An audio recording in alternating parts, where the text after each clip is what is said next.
কোনোভাবেই থামানো যাচ্ছে না ফিটনেসবিহীন গাড়ির দৌরাত্ম্য। বিআরটিএর সর্বশেষ তথ্য বলছে সারা দেশে এ ধরনের গাড়ির সংখ্যা প্রায় 25,000।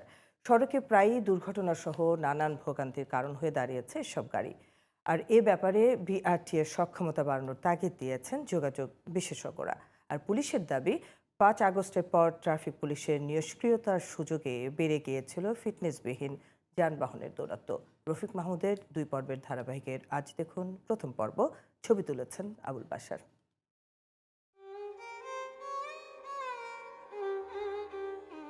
ঢাকা মাওয়া এক্সপ্রেসওয়ের ধলেশ্বরী টোল প্লাজা।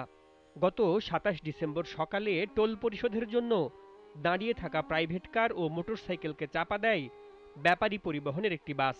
নিহত হন একই পরিবারের 4 জন সহ 6 জন। এ ঘটনায় বাসের চালককে আটকের পর জানা যায় যান্ত্রিক ত্রুটি নিয়ে চলছিল বাসটি। সম্প্রতি বাংলাদেশ যাত্রী কল্যাণ সমিতি প্রকাশিত তথ্য বলছে 2024 সালে ঘটা এমন 6,359টি সড়ক দুর্ঘটনায় নিহত হয়েছেন 8,543 জন আর আহত হয়েছেন 12,608 জন। ধারাবাহিক এমন দুর্ঘটনার পরও দেশের সড়কে দাপিয়ে বেড়াচ্ছে ফিটনেসবিহীন গাড়ি। যাত্রী কল্যাণ সমিতির প্রতিবেদন বলছে 2023 সালের তুলনায় গত বছর সড়কে দুর্ঘটনা বেড়েছে 1.54%, আর নিহত এবং আহতের সংখ্যা বেড়েছে যথাক্রমে 7.50 ও 17.73%। বৈজ্ঞানিকভাবে যান্ত্রিক ফিটনেস যাচাইয়ের সক্ষমতা বিআরটির নেই জানিয়ে এ ব্যাপারে নজর দেওয়ার তাগিদ দিয়েছেন যোগাযোগ বিশেষজ্ঞ প্রফেসর হাদিউজ্জামান।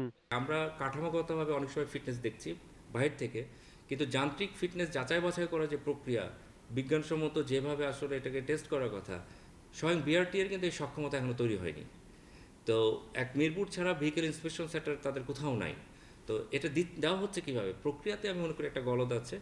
তো এটা আসলে বিআরটি এর নিয়ন্ত্রণকারী সংস্থা হিসাবে তাদের সক্ষমতা আগে বাড়াতে হবে, এবং পাশাপাশি যারা বাসের মালিক আছে তাদেরকে বুঝতে হবে যে তারা একটা পরিষেবায় নেমেছে। তারা যদি প্রফিট নিয়ে শুধু চিন্তা করে তাহলে এই ফিটনেসটাকে তারা কম্প্রোমাইজ করবে। এদিকে ফিটনেসবিহীন গাড়ি বন্ধে মামলা সহ বিভিন্ন পদক্ষেপ নেয়ার দাবি পুলিশের। যতগুলো দুর্ঘটনা ঘটে, এই দুর্ঘটনাগুলোর অনেকাংশেই ফিটনেসবিহীন যেসব গাড়ি, সেই গাড়িগুলোর দ্বারাই ঘটে। চালকের অদক্ষতা এবং গাড়ির যে ফিটনেস সেটি না থাকার কারণে দুর্ঘটনা ঘটে এবং জানমালের ক্ষতি হয়। প্রতিনিয়ত এই যারা ফিটনেসবিহীন যে গাড়ি আছে সেগুলোর বিরুদ্ধে আমরা ব্যবস্থা গ্রহণ করছি। যাদের গাড়িতে ফিটনেস নাই সেই ফিটনেসটা তারা যেন বজায় রেখে গাড়ি চালান, এবং ফিটনেসের যেই সনদ সেটি হালনাগাদ করেন, এটি আমরা প্রতিনিয়ত দেখি। যদি কারো গাড়িতে হালনাগাদ ফিটনেস সনদ না থাকে আমরা তাদের বিরুদ্ধে আইনগত ব্যবস্থা নিয়ে আমাদের যে মোটরযান আইন আছে সেই আইন অনুযায়ী ব্যবস্থা নিই। শুধু প্রাণহানি নয়, যানজট সৃষ্টিরও কারণ এসব ফিটনেসবিহীন যানবাহন। তাই এ ব্যাপারে কঠোর হতে হবে প্রশাসনকে।